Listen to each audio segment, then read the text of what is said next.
Türkmenistan Devlet Başkanı Gurbanguly Berdimuhamedov, Türkmenistan'ın daimi tarafsızlık statüsünü kabul etmesinin 26.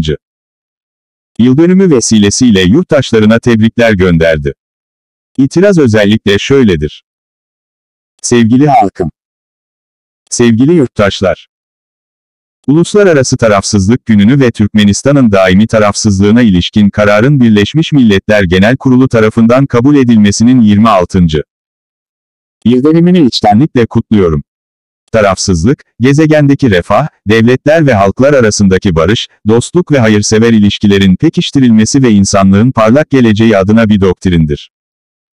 Bu nedenle, Birleşmiş Milletler Genel Kurulu tarafından Uluslararası Barış ve Güven Yılı olarak ilan edilen 2021'de, Uluslararası Tarafsızlık Günü ve Türkmen Devleti'nin daimi tarafsızlığının 26.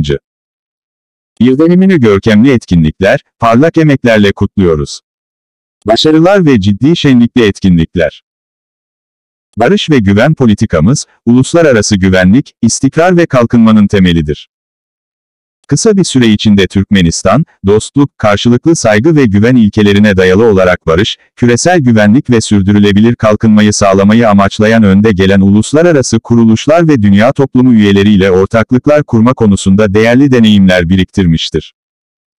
Uluslararası çabaları koordine etmek. Egemen devletimizin tarafsızlığının yasal statüsü dünya topluluğu tarafından 2 kez tanındı ve bu nedenle her yıl 12 Aralık'ta Uluslararası Tarafsızlık Günü olarak ciddiyetle kutluyoruz.